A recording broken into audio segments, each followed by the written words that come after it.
అలాంటి ప్రజలు ఎందుకు ఆలోచించాలండి? వీళ్ళ గురించి మనకేం సంబంధం? పొమ్మనండి, వచ్చాడు అనుకోండి గుమ్మ మీద పెట్టి కొట్టండి ఒకటి, మళ్ళీ జన్మలో రాడు ఇక్కడికి, మనం ఓటు వేయండి అని చెప్పేది ఎందుకు? ఆడేమైనా మనకు ఉపకారం చేశాడా? ఏమీ చేయడు, ఆడు నింపుకుంటాడు అంతే. బాబాగారు, రీసెంట్గా చూస్తే మన స్టేట్కి ఇంకొన్ని రోజులు ఎలక్షన్స్ రావడం అనేది జరుగుతుంది. సో ఎవరు ముఖ్యమంత్రి అయితే బాగుంటుంది అనుకుంటున్నారు? అయ్యా, ఎవరు ముఖ్యమంత్రి అయినా ఓపెన్ మనకు ముఖ్యమంత్రులే వద్దండి. ప్రజలను హాయిగా ఎలా బతకనివ్వండి. ఎందుకు వచ్చింది? ఎవడో మనం బాగు చేసేవాడు ఎవడు లేడు.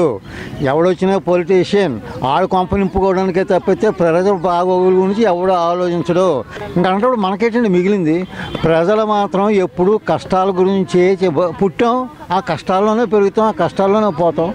ఎవరి పొలిటీషియన్ అన్నవాడు కానీ ఎవడు ఏం చేయడు. ఇప్పుడు దేవుణ్ణి కూడా మార్చేస్తున్నారండి వీళ్ళు. దేవుణ్ణి కూడా అమ్మేసే స్థితిలోకి వచ్చారు ఈ పొలిటీషియన్స్. అలాంటప్పుడు మనకి ఎందుకండి?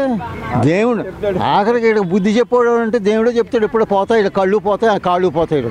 ఇప్పుడు మనకి గవర్నమెంట్ చూస్తున్నా కదా, మన ప్రభుత్వ పరిపాలన ఎలా ఉందండి? అడుక్కుని తినేలా ఉందండి ఈ పరిపాలన. అడుక్కుని తినేలా ఉన్నా సార్. ఇదేమన్నది? నాకేమన్నా ఉందా? ఉన్నది ఆటుకు పట్టుపోతున్నారు. ఆ ట్యాక్స్ అంటున్నారు, ఈ ట్యాక్స్ అంటున్నారు, పట్టుకుపోతున్నారు. ఏం చేస్తున్నారు మనకు ఉపకారం? ఏమీ లేదు. చేస్తాం చేస్తాం చేస్తాం అంటున్నారు.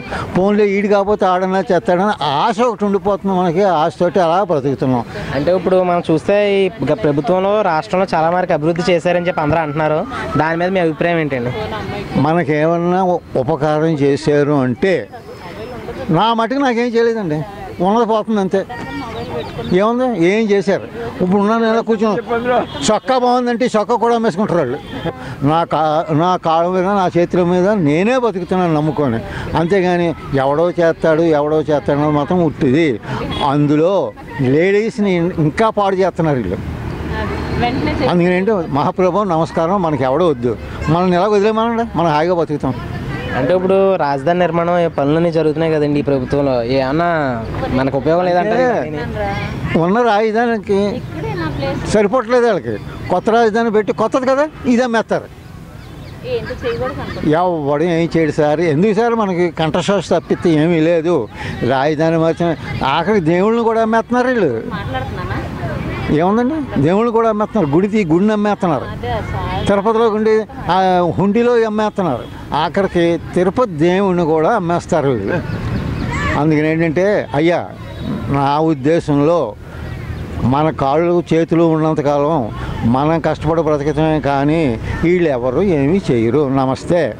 అంటే ఇప్పుడు ఈయన కాకుండా ఎవరు వచ్చినా సరే ఇదే పరిస్థితి అంటే ఎవడో చేయడు. ఈవెన్ నన్ను నించో పెట్టినా నేను కూడా ప్రజలకు ఏం చేయను.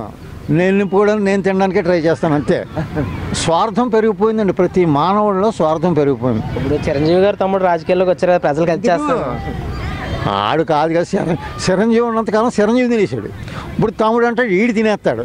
ఈడి తర్వాత ఈడు తమ్ముడు ఇంకోటి ఎవడొస్తాడు, ఆడు ప్రజలు అమాయకులు. వీళ్ళు అనుకుంటున్నారు ప్రజలు మహామేధావులని. ఆ ముసుగులో పెట్టేశారండి వీళ్ళు ప్రజల్ని. ఎవడు ఏం చేయడు.